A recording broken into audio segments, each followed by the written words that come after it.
খুবই মজাদার এবং লোভনীয় এই চিংড়ি মাছের রেসিপিটা আজকে আপনাদের সাথে শেয়ার করব। তো চলুন, হ্যালো এভরিওয়ান, আসসালামু আলাইকুম। আশা করি সবাই অনেক অনেক ভালো আছেন। আলহামদুলিল্লাহ, আমিও অনেক ভালো আছি।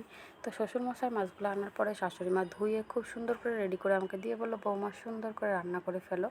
আর আমি এই চিংড়ি মাছগুলো কিন্তু ভেজেছিলাম লোহার কড়াইতে। শাশুড়ি মা বললো, লোহার কড়াইতে ভাজলে নাকি একদমই কোনো কিছু লেগে যায় না।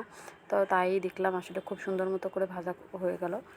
তো আমি হালকা লাল লাল করে ভেজে নিয়েছি। ভেজে নেওয়ার পরে এটা রান্না করব, যেহেতু রান্না করব অনেকক্ষণ কষাবো, এজন্য খুব একটা ভাজিনি। আর এই সুন্দর মাছগুলো রান্না করার জন্য এবং সুস্বাদু করার জন্য আমি কিন্তু অনেকগুলো পেঁয়াজ ভেজে নিয়েছি। প্রথমে কিছুটা বেরেস্তা করে রেখে দিয়েছিলাম, তারপর আবারও কিছুটা পেঁয়াজ ভেজে তার মধ্যে আদা, রসুন, পেঁয়াজ এবং জিরার পেস্টটা দিয়ে একটু ভেজে নেব। সুন্দর মতো করে ভাজা হয়ে গেলে তারপরে এর মধ্যে হলুদ, মরিচের গুঁড়া, লবণ দিয়ে খুব সুন্দর করে একটু কষিয়ে নেব। তারপরে হালকা করে পানি দিয়ে মশলাটা আবারও কষিয়ে নিয়ে তারপরে এর মধ্যে আমি মাছগুলা দিয়ে আবার একটু কষিয়ে নেব।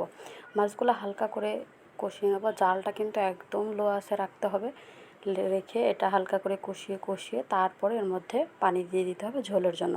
আর ঝোলের পানি দেওয়ার পরে একটা মেন ইনগ্রিডিয়েন্ট আছে, সেটা হচ্ছে খুবই সিক্রেট, যেটা আমি দিই, সেটা দিয়ে দিলাম। আর এটা হলো পেঁয়াজ বেরেস্তা করে রেখেছিলাম, সেটার সাথে অল্প একটু টক দই ব্লেন্ডার করে এটা আমি এর মধ্যে দিয়ে দিয়েছিলাম। এটা কিন্তু চিংড়ি মাছের স্বাদটাকে আরও দ্বিগুণ বাড়িয়ে দেয়। কমপ্লিট হয়ে গেল আমার মজাদার চিংড়ি মাছ। ভিডিওটি ভালো লেগে থাকলে অবশ্যই একটা লাইক, কমেন্ট আর শেয়ার করে দিবেন। ধন্যবাদ।